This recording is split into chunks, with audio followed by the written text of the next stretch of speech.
Hi everyone, I'm Danica Helb, a scientific outreach specialist at ClinEpiDB. Thanks for joining us today. The goal of the 2021 Spring Webinar Series is to highlight high-quality epidemiological data sets available in ClinEpiDB. We've invited Dr. Clair Null to speak with us today about the WASH-B studies in order to give us some insights into her research. After her presentation, I will demonstrate how to use our website to explore the WASH-B data dynamically, rather than relying solely on the conclusions reported in publications or going to the trouble required to obtain access, download, and further analyze the data privately. Thanks for taking the time to share your research with us today, Dr. Null. Hello. Thanks for coming to this webinar to introduce the WASH benefits datasets that are now available on ClinEpiDB. My name is Clair Null. I'm a principal researcher at Mathematica, and I'm here today representing study teams from both of the WASH benefits countries, Bangladesh and Kenya. The logos of some of our collaborators are listed at the bottom of the screen, but I want to emphasize that both of these trials were major efforts that involved a number of researchers across quite a few different institutions. So today I'm going to be taking you through the study design and the primary outcomes for the WASH benefits trials. These were cluster randomized trials of water, sanitation, hand washing, and nutritional interventions in rural settings.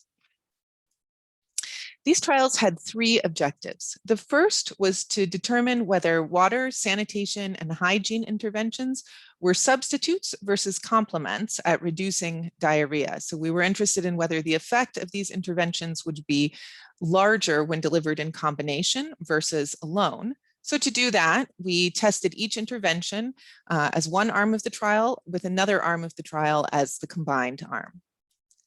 Our second objective for the studies was to determine whether water, sanitation, and hygiene interventions improve child growth and development.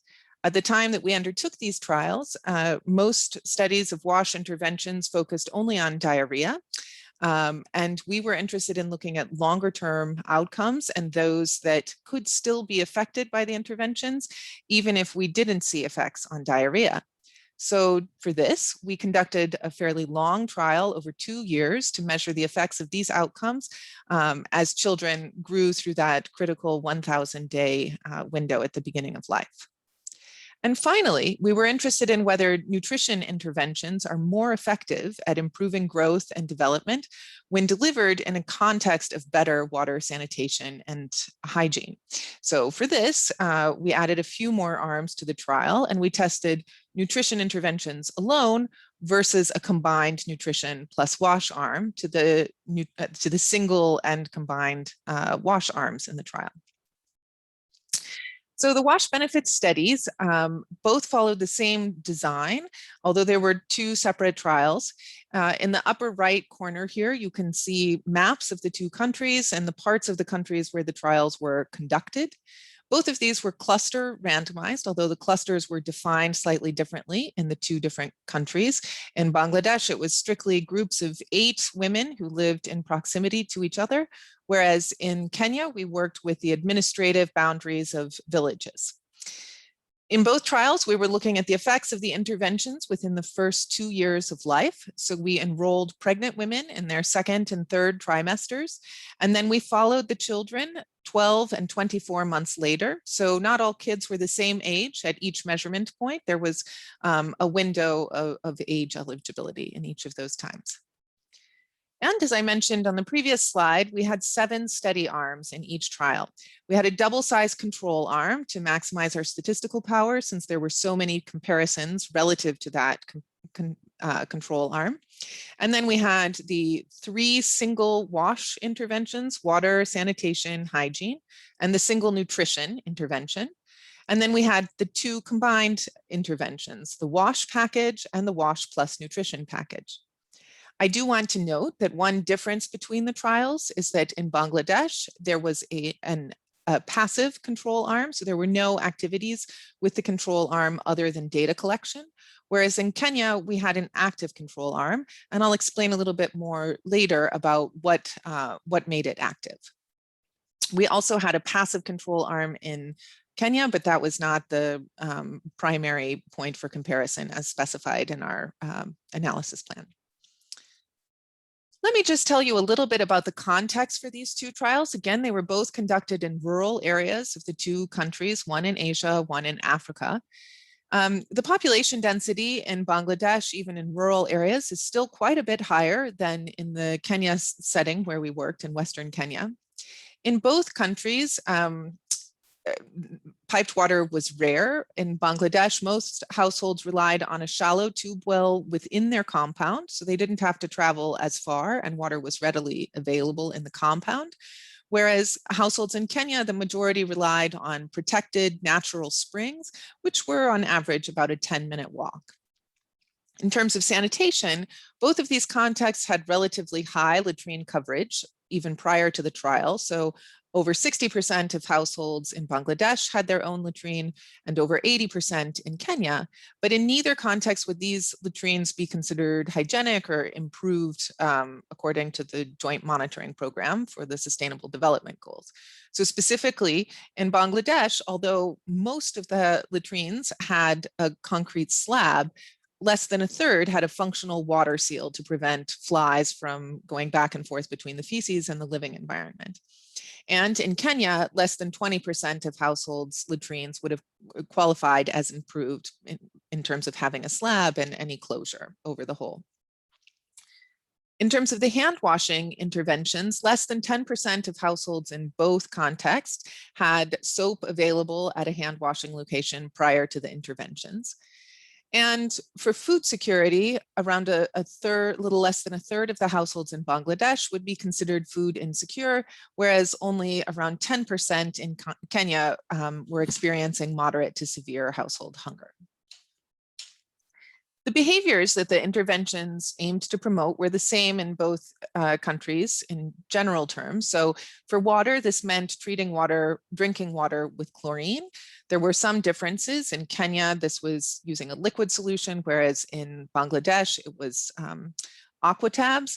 And because so many households in Bangladesh relied on tube wells, they also actually had to teach households to store enough water to treat it with the chlorine. So there was kind of two components to having chlorinated water for drinking, whereas it was normal in Kenya to be storing your water already.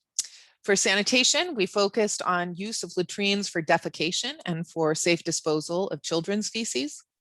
Hand washing, we were promoting washing hands with soap before handling food, so including cooking, food preparation, as well as eating, and after defecation, including cleaning up a child who has defecated and needed assistance. For the nutrition intervention, we encouraged households to practice guidelines published by UNICEF and the governments of the two countries for maternal, infant, and young child feeding. This included dietary diversity during pregnancy and lactation, early initiation of breastfeeding, exclusive breastfeeding until 6 months, introduction of appropriate and diverse complementary foods at 6 months, including a small quantity lipid-based nutrient supplement that we provided through the trial, and continued breastfeeding through 24 months. All of the interventions were delivered with the assistance of community promoters in both countries. These promoters were members of their communities, women, who were nominated by the study participants and then trained and supported by study staff in both countries. In Bangladesh, there was a common ratio of one promoter to every 8 participants, whereas in Kenya, the number of participants to promoters ranged slightly, but was on average 1 promoter per every 11 participants. These promoters conducted visits to the households to educate them, encourage the behaviors, and provide support with respect to the intervention hardware. So if households were having any trouble with their hand washing station, or they had any confusion about how to use the chlorination, the promoters had received extra training and could help them begin to practice and consistently practice those behaviors. One important difference between the two studies was the frequency with which the promoters visited households. So in Kenya, this turned out to be roughly monthly during the first year, and then falling off to, on average, around every 6 weeks during the second year of the trial. In contrast, in Bangladesh, the promoters actually were sort of overachievers, and they ended up going on average 6 times per month throughout the trial and across all of the study arms. So we had slightly less frequent than intended in Kenya and slightly more frequent than intended and sustained throughout the whole trial in Bangladesh. Our original aim was for slightly more frequent than monthly at the beginning of the trial, then tapering off to sustained monthly visits. This is also where I want to mention and explain the active control arm in Kenya. The active control arm did not receive any intervention materials, but they did receive visits from a community promoter at the same frequency as the intervention arms, with the idea that should there be any other conversation that was non-directed through the study's training, but just natural to occur when you're talking with women about their children, we wanted to keep that balance between the two study arms in Kenya.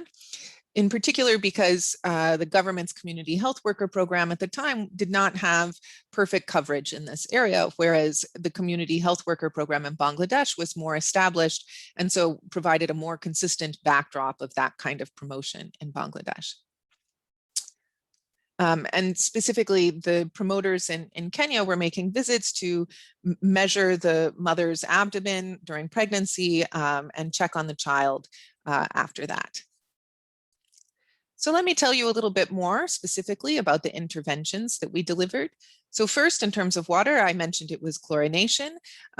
Chlorine dispensers were installed at the communal collection points at the springs and other types of water collection points in Kenya. And bottled chlorine was provided to households to dose their water at home. In Bangladesh, households received aqua tabs and the water storage container with a tap that you see pictured here. For sanitation, the 4 pictures on the left show you the elements of the intervention in Kenya, and the 4 on the right show the same elements in Bangladesh. So you see in Kenya, we had a plastic slab that was installed on the latrine floor with a cover for the pit hole. In both countries, children were provided with potties to use during the potty training period. In both countries, we provided latrines for households that did not already have one. These were fairly basic latrines, a dual pit latrine in Bangladesh. And in both countries, households received some sort of scoop to be able to move either children's or animal feces within the living area. And finally, in Bangladesh, they also received a functional water seal for latrines. The hand washing stations in Bangladesh, you see the red design with the shaker for soapy water and the picture of the woman preparing soapy water in that shaker.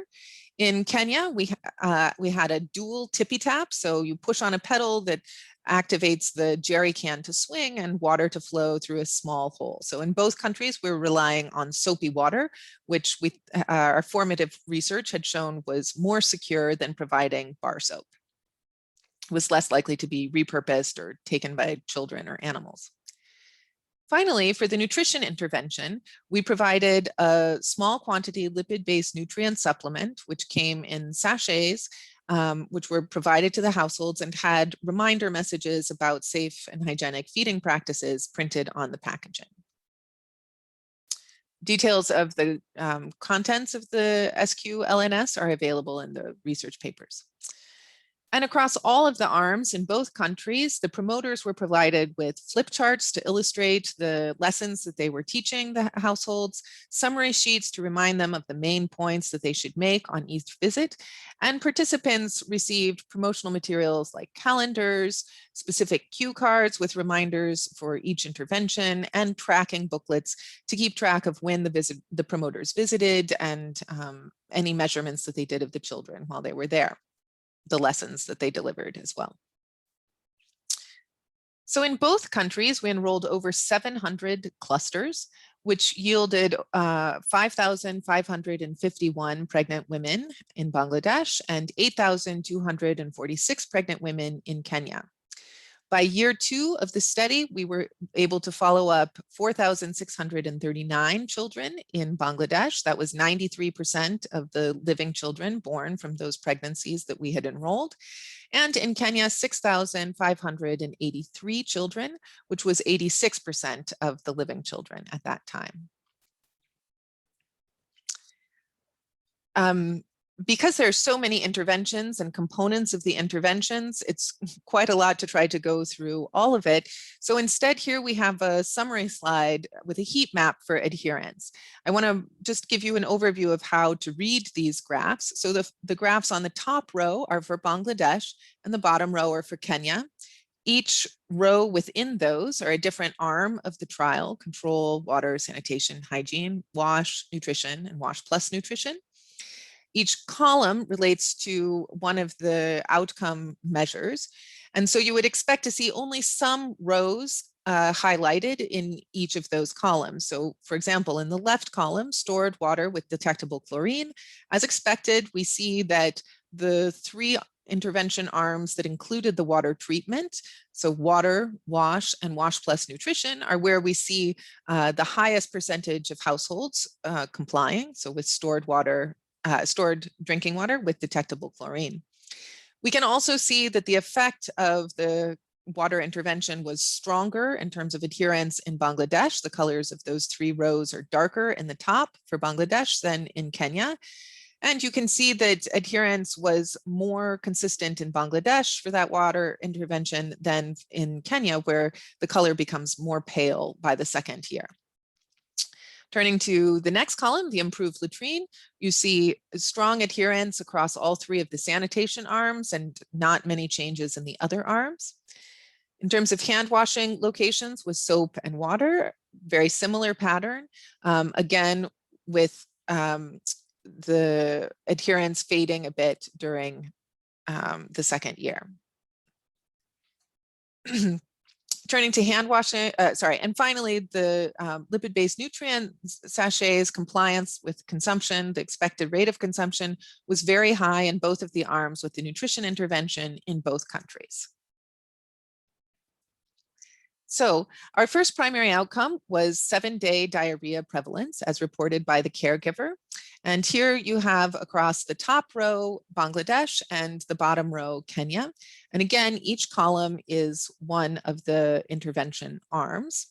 The first thing to point out is that diarrhea was much lower in Bangladesh, only 5.7% of children in the control arm at baseline, relative to in Kenya. And I should, these are not at baseline. These are percent of the children who were less than 36 months at enrollment in Bangladesh. So following the same cohort of kids, and then, or who fit it within that age range within Bangladesh, and in Kenya, percent of the index children at the end line measurement. So in Bangladesh, it was 5.7% prevalence, whereas in Kenya, it was 27% prevalence in the control arm. In Bangladesh, we then see a statistically significant reduction in diarrhea in all of the arms except the single water intervention, somewhat surprisingly. Whereas in Kenya, we saw no reduction in diarrhea in any of the arms across any of the arms. So no effect of on diarrhea in Kenya. Looking at growth, so this is the mean length for age Z-score at the 2-year follow-up among the index children. The pale blue bars here are the Kenya site, and the dark blue bars are Bangladesh, so that you can see across all of the intervention arms, growth faltering was more common in Bangladesh than in Kenya. Actually, this, I guess, shows the mean, but that statement is also true that if we look at the share of children, it's also worse in Bangladesh. And so comparing the mean length for age Z-score from the control arms at the top of the graph to all the other intervention arms, we see statistically significant differences only in the nutrition and nutrition plus wash arms. So statistically significant reductions in both countries from both of those intervention combinations, and not from any of the water, sanitation, or hygiene arms. Looking at anemia, which was one of the secondary outcomes of the trial, We see again that anemia was less common in Bangladesh than in Kenya, where half of children almost had anemia, compared to less than 20% in the control arm in Bangladesh. And then we see statistically significant reductions from the interventions, all 3 interventions in Bangladesh. The combined wash arm alone in Kenya did not show a statistically significant reduction, but the nutrition and the combined wash plus nutrition was actually significantly lower than nutrition alone in Kenya. So some suggestive indication in Kenya that perhaps the combination of the nutrition and the improved wash was particularly beneficial. We also measured a number of other secondary and tertiary outcomes. Here again, I'm going to rely on just a heat map to give you the overall impression of the effect on these different interventions. So once again, Bangladesh is the top row here, with each of the sub rows being the intervention groups, and Kenya along the bottom. We've already talked through the effects on growth, but here you can see the wider range of metrics that we considered, not only length for age, as I had shown in the previous graph, but also weight for age, weight for height Z-scores, head circumference Z-scores, and then anemia and on the right hand of that. And again, you see the pattern we were mentioning, in which the growth effects were measured on more of these outcomes in Bangladesh than in Kenya, but only among the nutrition and wash plus nutrition arms, with the exception that there was a reduction in anemia in the wash only arm in Bangladesh.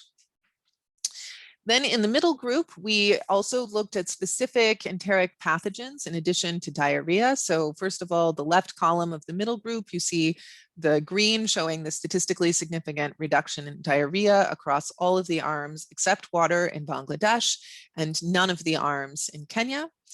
And this is likely due in large part to reduction in giardia, specifically in Bangladesh. You can see most of the arms, with the exception of nutrition, had reductions in giardia in Bangladesh and not in Kenya. We also looked at Cryptosporidium and E. histolytica in Bangladesh, but these turned out to be too rare to actually look for effect sizes. And then we looked at some soil transmitted helminths, ascaris, and hookworm and trichuris also in Bangladesh. And here you see sort of a smattering of reductions thanks to the interventions, but not extremely clear patterns emerging there in terms of what explained those reductions, which interventions. Then finally, in the right-hand column, we have very briefly summarized a very intensive effort to measure child development in both countries.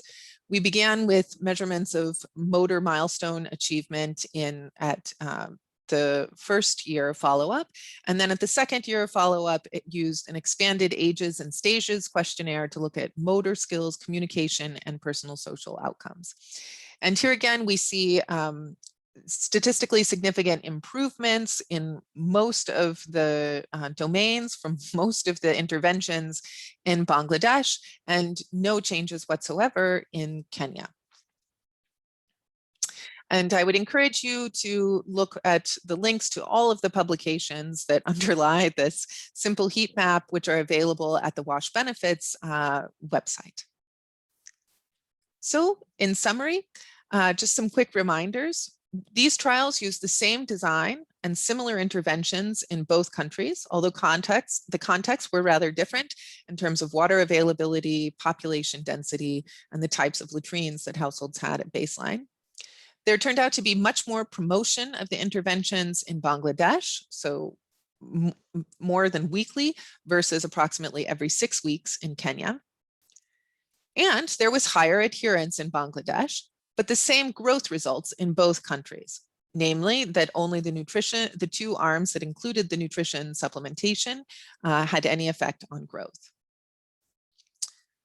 The results on diarrhea were very different in the 2 countries. In Bangladesh, where we had very low prevalence of diarrhea in the comparison group, we saw impacts, statistically significant reductions from all of the interventions except water, and we saw direct evidence of reductions in giardia. In contrast, in Kenya, where diarrhea prevalence was much higher, there were no effects of any of the interventions on diarrhea prevalence or giardia. We also saw significant reductions in anemia in both countries and some indications of WASH effects on anemia. And finally, we saw strong effects on child development from all of the intervention arms in Bangladesh and from none of them in Kenya. I'd like to thank everyone who participated in the trials and all of those who made the trials possible. So from the research teams and also all of the data collection teams and the laboratory teams, it was a huge undertaking in both countries. So here listed in particular those who participated on the Bangladesh side and from the Kenya side of the study. Thank you very much for joining us. I look forward to discussing your questions.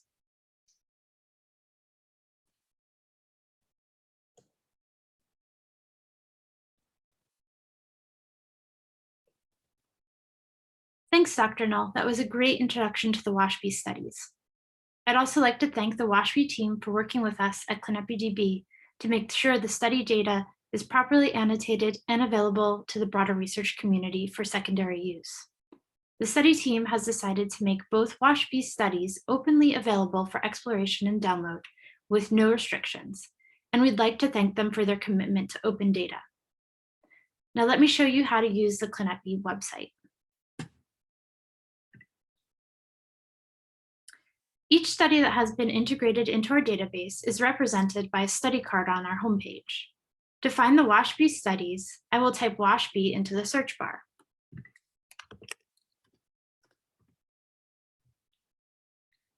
There are two WASH-B study cards, one for the Bangladesh study and one for the Kenya study. Even though both studies are cluster randomized trials with similar interventions, the context of the studies were different enough that we have not combined them into a single dataset on ClinEpiDB. I always recommend familiarizing yourself with the information on the study page before exploring the data. To get there, just click on one of the study titles. So here I'll click to bring up the study page for WASH-B Bangladesh. Now let's scroll through the study page and see what information is available here. We provide links to a few key study publications, but you should still perform a PubMed search to see the comprehensive list of publications associated with the WASH-B studies. We have also provided a link to the WASH benefits website.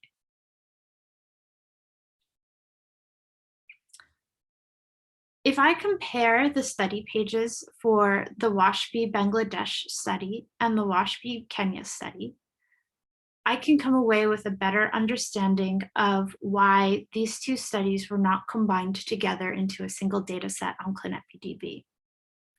So if I read through this information here, one of the things that I'll notice is that a major difference in the two studies is that the majority of the study population in Bangladesh used shallow tube wells for their drinking water, while most of the Kenyans' water came from protected springs.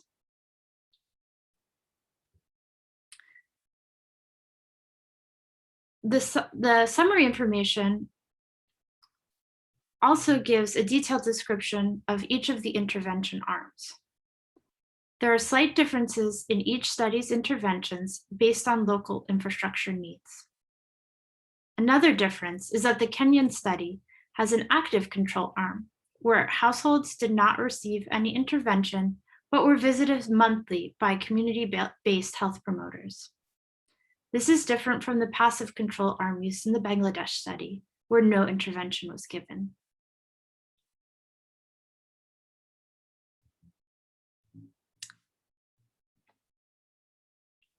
The study page also includes a timeline of data collection dates, which indicates what types of data were collected at each study time point.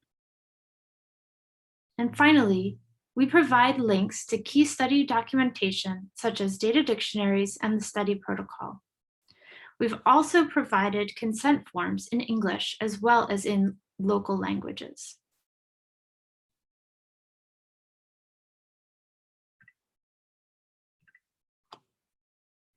Earlier in this webinar, Dr. Null talked about the intervention effects on diarrhea prevalence. She noted that from the control arms, we can see that diarrhea prevalence is much higher in the Kenyan study population than in Bangladesh. She also indicated that diarrhea prevalence in Bangladesh was significantly lower in all of the intervention arms except for the water treatment arm than in the control arm. However, Dr. Null did not see this trend in Kenya. For simplicity, let's focus on how the combined water, sanitation, and hand washing intervention arm compares to the control arm. Using ClinEpiDB, I've recreated the trends seen in Dr. Null's analysis of the effect of the intervention. My diarrhea prevalences match those presented by Dr. Null. I'm now going to perform a demonstration using ClinEpiDB to determine diarrhea prevalence in the WASH-B Bangladesh control arm using observations collected at midline and endline surveys. I will then modify my search to determine diarrhea prevalence in the WASH-B Bangladesh combined water, sanitation, and hand washing arm.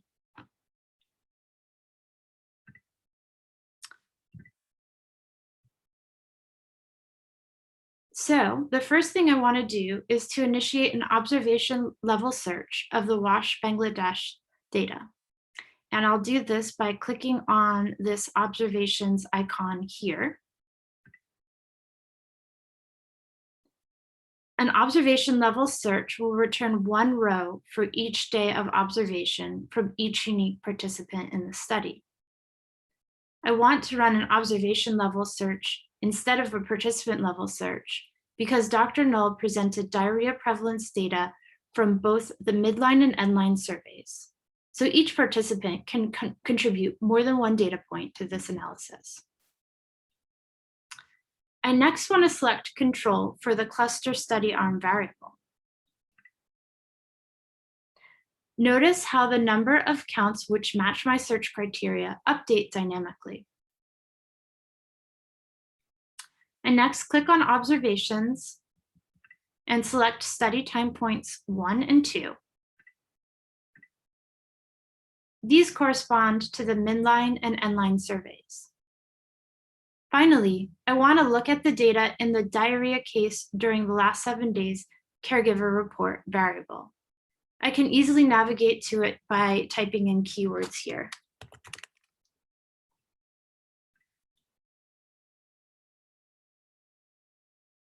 The data here in the remaining observation column corresponds to data matching my selections. Here, I can see that in the control arm, 6% of observations taken at year 1 and year 2 post-intervention reported diarrhea within the previous 7 days. Now, I will modify my search to determine diarrhea prevalence in the combined water, sanitation, and hand washing arms. To do this, I click back on the Study Details tab and then uncheck Control and check water, sanitation, and hand washing. I navigate back to the diarrhea case during last 7 days variable under observations.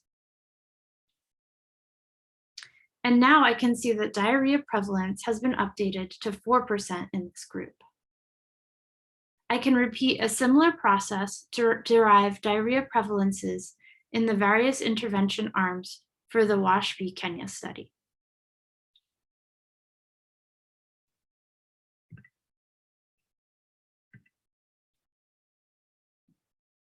Using ClinEpiDB, it seems as though there's a lower prevalence of diarrhea in the combined water, sanitation, and hand washing study arm as compared to the control arm for both WASH-B studies. However, from Dr. Null's figure, we can see that there's no statistical difference between this intervention arm and the control arm in the Kenya study. ClinEpiDB allows us to explore trends in the data, but does not allow for robust statistical analyses. And I would caution you against making conclusions after playing around with the data on ClinEpiDB. If you have noticed a trend in the data that interests you, I will encourage you to download the dataset and analyze the data further offline.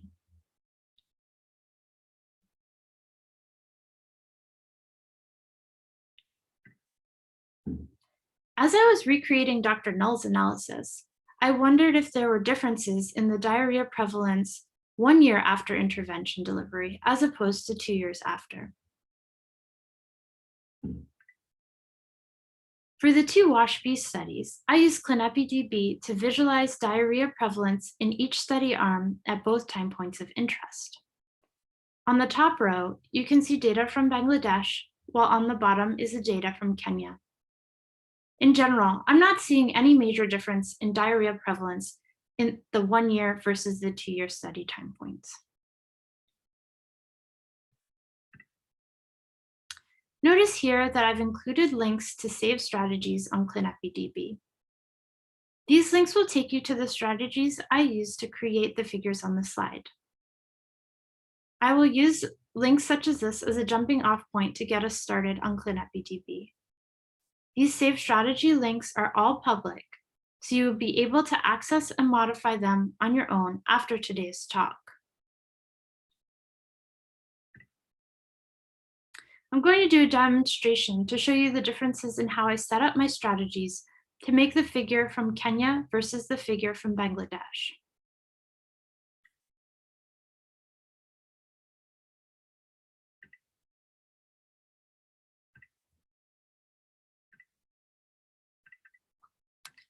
Give me a moment to bring up these strategies.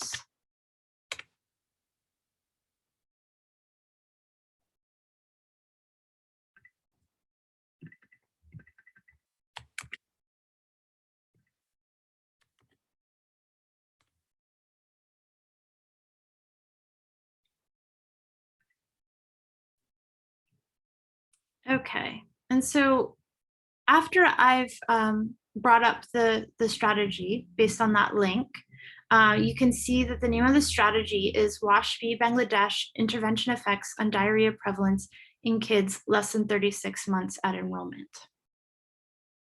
In Dr. Null's talk, she presented diarrhea prevalence in Bangladesh from all kids who are 36 months or younger at enrollment.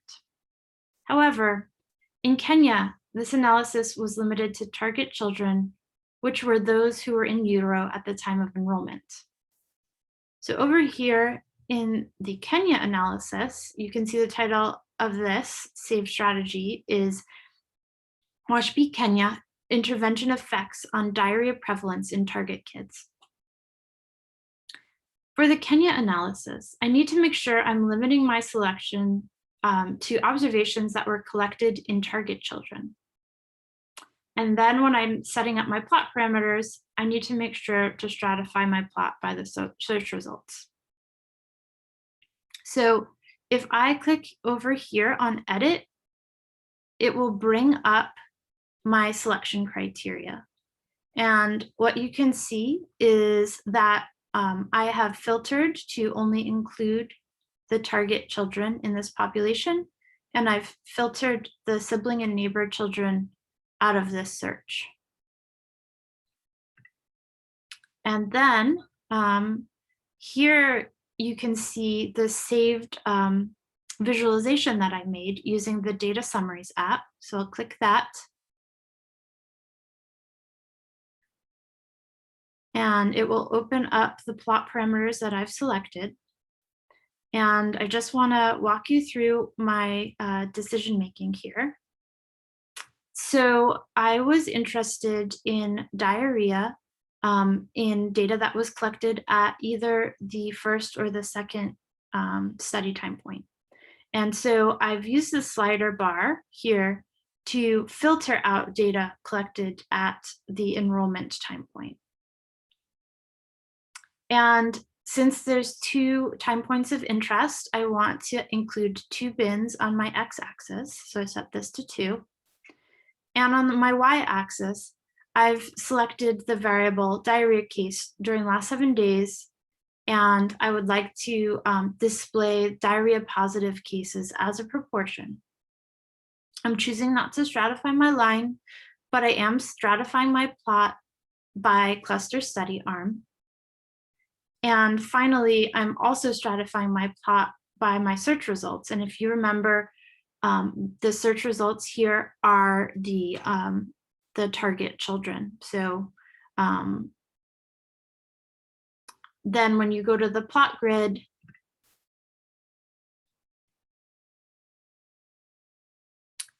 what you can see here is this data is from the non-selected subjects. So this is from the sibling and neighbor children, whereas this data down here is what was selected in our target children. And each one of these boxes is one of the different interventions. And it can sometimes be difficult to see on this larger plot, but you can always go to each of the individual plots and basically choose which of these plots you want to see. And so here, what I'm seeing is the active control study arm, and I'm looking at my selected target kids. And I can change this to look at any of the different interventions of interest. So Dr. Null also presented on the effects of the various interventions on child growth in both Bangladesh and Kenya.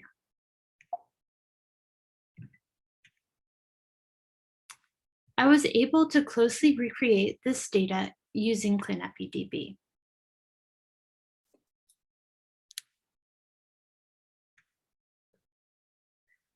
Let me show you how to determine the effect of the combined water, sanitation, hand washing, and nutrition intervention on child growth as compared to control in Bangladesh.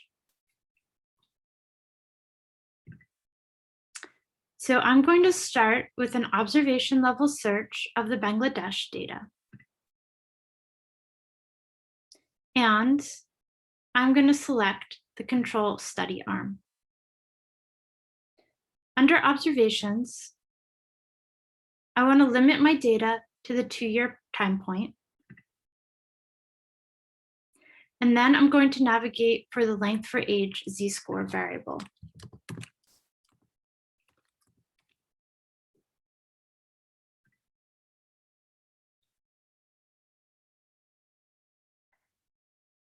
Notice that some of the data here is in red while other data is in gray. The red data represents data that matches my search selections, while the gray data represents all of the data in the study. From the summary above the histogram, I see that the mean length for age z-score at 2 years in the control arm of the Bangladesh study is negative 1.79. I will now modify my search by navigating back to the cluster study arm variable, and this time selecting the combined water, sanitation, hand washing, and nutrition intervention. Now I'll look at the length for age z-score variable again,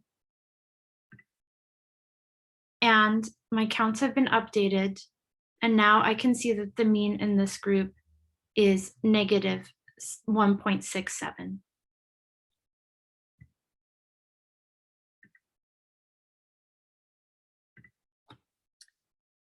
In addition to checking and replicating previously published findings, exploring data sets on ClinEpiDB can be used to generate new hypotheses. One question that interested me was whether or not there was any difference in stunting at the age of 2 years amongst children living in traditional versus modern houses. To explore this question, I compared the data on stunting amongst participants living in these two house categories in both Bangladesh and Kenya. Some interesting trends emerged from this exploration. It appears as though a larger proportion of the study population lives in traditional style homes in Kenya than in Bangladesh. This exploration allowed me to develop a new hypothesis that 2-year-old children living in traditional homes are more stunted than those living in modern homes. However, some of the sample sizes are small, so I want to be really careful not to draw any conclusions from these explorations alone. At this point, I would want to download the study data to perform a more robust statistical analysis and take into account the role of confounding factors, or to plan a new study to test my hypothesis.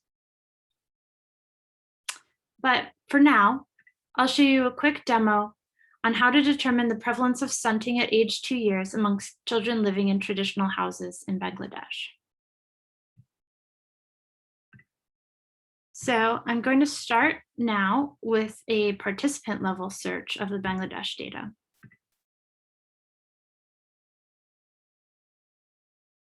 And here, I'm going to navigate towards the dwelling characteristics group of variables, which can be found under the Households tab.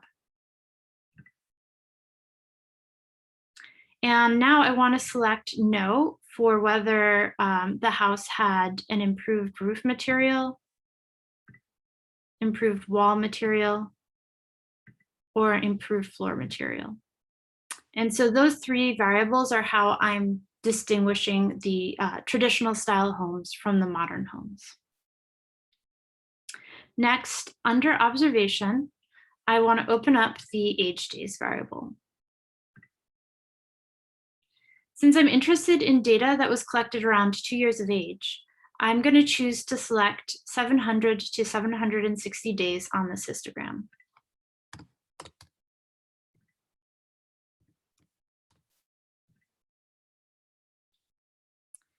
Now that I have selected my population, I want to look at the data for the stunted variable. So I'll quickly navigate to it by typing in stunted.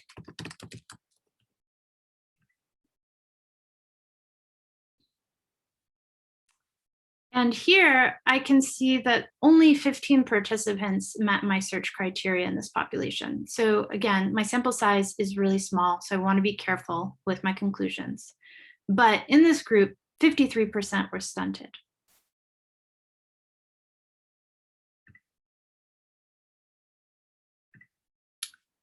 So finally, I want to show you how to recreate some of the summaries of the uptake indicators by trial arm and intervention arm, which Dr. Null presented to us.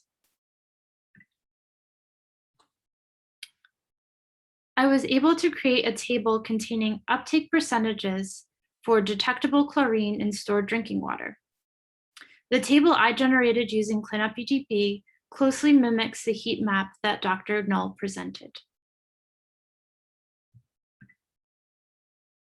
I will now use ClinEpiDB to determine the percentage of observations at year 2 where chlorine was detected in stored drinking water in the combined water sanitation and hand washing study arm. I'll use the Bangladesh study as an example, but you could also perform the same analysis using the Kenya data. So I'm going to start with an observation level search of the WASHB Bangladesh data.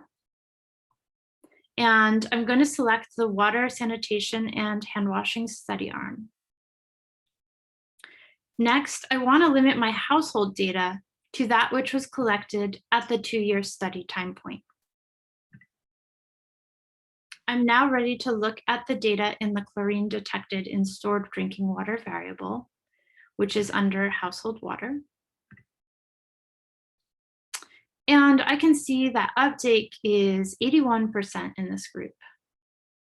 And to fill out the rest of that table I showed you, I simply modify my search criteria and reevaluate the data on chlorination in each updated population.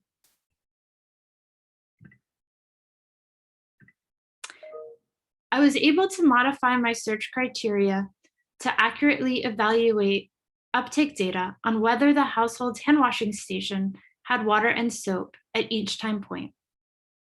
Similar methods could be used to investigate latrine uptake or nutrient supplementation uptake. This was a demonstration of how to explore data using ClinEpiDB's intuitive interface and recreate some of the key findings from the WASHB studies. Please continue to explore the ClinEpiDB platform on your own and reach out to us if you ever need any help. I'd like to thank Dr. Null once again for her presentation. And I invite you and your colleagues and students to participate in the last 3 webinars we have planned. Next Tuesday, join us as Dr. Joanne Eder presents on malaria transmission, infection, and disease following 5 years of sustained indoor residual spraying in Toro, Uganda. And coming soon, we'll have links to the slides and some materials for you to work through this presentation on your own. Okay, thank you, Danica and Claire, for such great presentations. So we will now move into the Q&A session. We already have a number of questions that have been entered, but if you have another question that you think of while we're going through this session, please feel free to type it into the questions box, which is in the GoToWebinar control panel, or if you prefer, you can raise your hand on the GoToWebinar control panel and we can unmute you so you can ask your question directly. Okay, so let's start with questions. We've got a number of questions. Some of them are fairly similar. So I'll start with one that asks, Claire, since you collected adherence data at the cluster level, can you ask whether outcomes were improved in adherent versus non-adherent clusters? This might also allow for better comparisons between countries. Yeah, that is a great question, and we could. The reason we didn't look at that is that we don't have any exogenous variation in what would have caused a cluster to be adherent versus non-adherent. We did explore this a little bit to try to figure out if there were certain characteristics of the promoters, for example, that might have been sort of a quasi-random influence there, but we didn't find any good predictors of adherence. And our other challenge here is that adherence sometimes varied within cluster between the different rounds, and for the combined intervention arms, we didn't always have adherence across all of the interventions. So I definitely think it's a really interesting question and one we had wanted to explore, and I would encourage you to try to go even farther than we did potentially, and even without the causal inference to be able to say that it was because of adherence that these kids did better, it may still be an interesting question. Thanks. Just a follow-up question I had. What types of ways did you measure adherence to the different interventions? Yeah, so mainly we've stuck with a few indicators that we had pre-specified before the trial. So, and these were the ones that I presented. So the share of households with stored drinking water that was chlorinated during the spot checks, the presence of an improved latrine. We also had a number of other measures trying to gauge whether that latrine was used, so whether there was a path to the latrine, whether there were flies present, self-reported use, although that's really pretty problematic because everybody knew they were supposed to be using it. We also looked at safe disposal of children's feces, which is not apparently as subject to courtesy bias or other forms of bias as you might think. For hand washing, we looked at the availability of water and soap at the hand washing station. And for the nutrition intervention, we looked at the reported consumption of sachets, and we actually collected the spent, the empty sachets as well and counted those. Thanks. So another question that someone asked is, thank you for an excellent summary of this trial. Were outcomes measured at both year 1 and year 2 or only at the end of the trial? Kenya uptake looked relatively better for year 1 versus year 2, so would benefits look different if stratified by year? Yes, that's a great question. Indeed, we did. We measured all of our outcomes except I think we only had anemia at the end line point. And we also didn't, well, the child development measures are not as interesting at 1 year. So we did motor milestone attainment, but it's really the other domains that are probably more interesting. And we only measured those at year 2. But the growth metrics and diarrhea we did measure at year 1, and I'm pretty sure that those results are in the supplementary materials for the study that are available on the Lancet Global Health website. And yes, indeed, things do look better. You know, there were stronger effects at year 1. We had, though, pre-specified that our primary outcomes would be measured at year 2 because we were hoping we would have a stronger intervention, and that then there would be, you know, cumulative effects. So we thought we would be able to detect more by year 2. But during the time that the interventions seemed to have better uptake, we did have stronger effects. Thanks. Yeah, that's really interesting. Another question someone had, somewhat related, is can you speculate on why anemia improved quite dramatically in some arms in Kenya while there was no effect on diarrhea? One would expect that WASH interventions would more directly affect diarrhea prevalence rather than anemia. Right. So this question is asking, I guess, not about the nutrition intervention, and you know that's kind of fairly mechanical, but rather the sanitation, potentially sanitation or water components. I think it is a little bit of a mystery. I'm a social scientist myself, so if the rest of our team would have been here, I would have preferred to pass that question on to them, because we didn't see strong effects either from the on the soil transmitted helminths, which you could imagine would be another pathway, or not very strong effects anyway, statistically significant, but not very strong. So I do think it's a bit of a curiosity why we saw that combined arm being statistically lower than the other interventions. Okay, thanks. And maybe one last question. We still have a few others, but they're similar to ones you've already answered. So one last question might be, what structural differences between Kenya and Bangladesh do you believe led to differences in effects on child development? Was there a measurement bias? I don't think it was measurement bias. My suspicion, and this is, you know, there are different interpretations among the study team, so if you talk to other people, you might hear different responses, but I think that this is potentially very consistent with the more intense promotion that households received in Bangladesh relative to Kenya. I think if you look also at other sort of cultural factors in terms of how much agency and, you know, mobility the caregivers had in Bangladesh versus Kenya, perhaps those personal relationships and someone coming by once a week to check on the mother and the child, specifically to remind them of the interventions, but just establishing, you know, what probably turned out to be a fairly close bond over the duration of the study could certainly have contributed. I mean, there are many other studies that also show that you know, parenting interventions can be quite effective as well. So that is my hypothesis. It's not really possible, you know, there was no arm with the similar interventions but lower frequency of visits in Bangladesh. So we don't really know if that's the case or not. But to me, that seems like an explanation that's worth considering compared to the monthly or every other monthly visits that the households had in Kenya. It could certainly, I mean, we did see effects on diarrhea as well in Bangladesh, and so there certainly that could be a pathway as in addition, but those effect sizes are, I mean, they're statistically significant because there were thousands of children measured at each of those time points, so it adds up to quite a large sample size.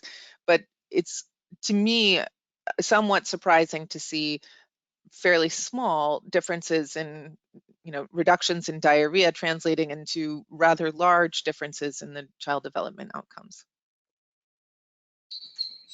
Thanks, Claire. That's really interesting to learn a little bit more about. We're at the top of the hour now. We had some other questions, but they were pretty similar, and I think you partially answered them with some of your other answers about, you know, potential reasons for why diarrheal outcomes were different between the two sites, or you know, other similar questions. So I think with that, we'll go ahead and end today's session. And as Danica pointed out before, our next webinar will be on Tuesday with a malaria-based talk. And so I think, Danica, is there anything else you want to add at this moment? Or Claire? No, thanks so much, Claire. That was a really great presentation. And thanks to you and your team for making all these data so easily accessible. It's, I think, an incredible resource for other researchers as well. And we're very happy to have the data hosted on ClinEpiDB. Thank you. Okay, I hope everyone has a great rest of their day. Thanks for your participation, everyone. Thanks.